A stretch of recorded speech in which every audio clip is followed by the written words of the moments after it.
Hey guys, welcome back. I'm Kimberly Simmons Green, real estate agent here in Oakland, California.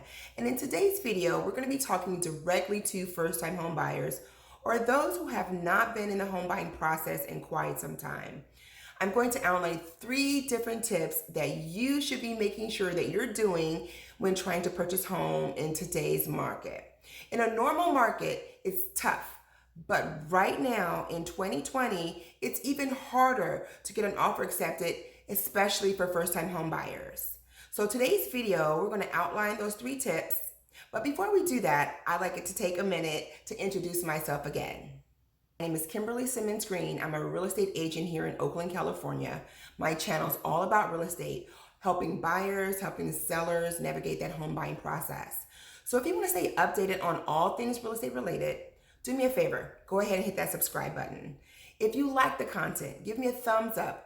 And as always, if you have questions about any of the material that I'm covering, do me a favor, comment below. I always go back and address those and find the answers for you if I don't have them myself. So today's video, we're gonna outline those 3 tips like I mentioned. I feel like they're in the order of their importance. While number 1 is going to be probably the most important, number 3 is right up there with it. So we're going to outline them. We're going to start with number 1, with it just getting pre-approved.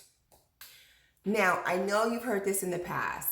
When I say get pre-approved, I'm not talking about a pre-qual over the phone with your bank where they outline certain details about your credit or about your income. I'm talking about a pre-approval in the sense where they run your credit, you provide W-2s, pay stubs, tax returns, whatever it is to verify your income for the previous 2 years. Especially if you get under contract, you'll know that you're fully pre-approved and you don't have to question that. The second tip here is to work with a professional real estate agent. Don't go with your cousin, your uncle, or a hot girl from college just because she's got a real estate license and you want to work with her and just to help them out or whatever. Make sure you're working with a professional that's active in today's market. The reason why I say this is because it's a very tough market. It's a market with very low inventory, very high buyer demand, with low interest rates, which is really favoring sellers in most cases. So if you're a buyer, a lot of times you're putting in multiple offers. You have got to be really strategic about how you're writing your offers to make sure they get accepted or at least gets considered so that maybe you can get a counter offer. Working with a professional, they're going to be able to not only help you determine where you should write your offer, but give you an idea where you should write that offer based on comparables. They're going to be able to provide you market data that either supports the value that the home is listed at, or it let you know the home is overpriced. They're going to be able to give you insight. If you've got a realtor that's literally a paper pusher, that's doing everything you tell them to do or have no clue about what's going on, you probably have the wrong person. So step number 2, make sure you're working with a professional real estate agent in this market and a professional mortgage lender in this market. Can't stress that enough. Thirdly, and this is right up with the first thing with getting pre-approved, is be patient. What do I mean by be patient? It means don't write offers on properties that you don't actually want just because you're looking to buy something. I'm working with a lot of buyers right now who are getting frustrated, and the home buying process is just frustrating them because we put in multiple offers. We've been up against 5, 10, 15, 20 offers, and our offers are not being considered because buyers are going well above and beyond the list price and paying more for the home, more than what it's worth sometimes. In a lot of cases, they're waiving contingencies, they're waiving inspections, or they're waiving appraisal contingencies to get their offers put in a better position.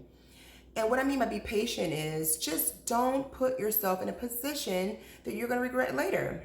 In my opinion, this isn't the market to be overpaying for a house or to be buying a property. It's never the right time to buy a property that you don't actually want just to have a house.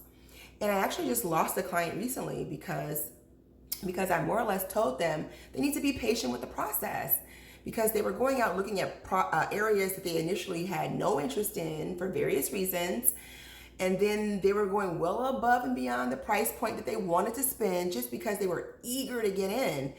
And we had a conversation about it. And it was one of those conversations where I was like, just be chill. Let's be patient. Let's see how the market plays out. Now, I'm a firm believer that we're not going to see the market crash, but at the same time, I don't think that you should ever overpay for a property. I just say be patient. We don't know what the fall is going to hold. As long as inventory is low, buyer demand stays high, and interest rates going to stay low for the foreseeable future, then the market's probably going to move sideways to upwards like it's doing now. But in the fall, typically that's our time when things starts to sit a little bit longer. They don't sell as quickly. Days on the market rise. I don't know if the fall is going to be the season for first-time buyers or opportunities to get into the market. But I think it's going to be better than competing with everyone right now, overpaying and maybe putting yourself in a position that you financially can't afford it, or you're buying something that you really don't want just to get into the market. So those are my 3 tips. That's what I'm telling every single buyer right now in discussing the home buying process right now. But as I mentioned below, if you have any questions, if you have any comments, leave them below.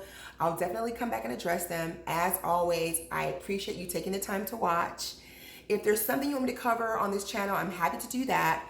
But for now, I appreciate you for watching. If you haven't already subscribed, go ahead, hit that button now. Have a great day. And once again, I'm Kimberly Simmons Green in the Oakland Bay Area real estate market. Talk to you guys later. Ciao.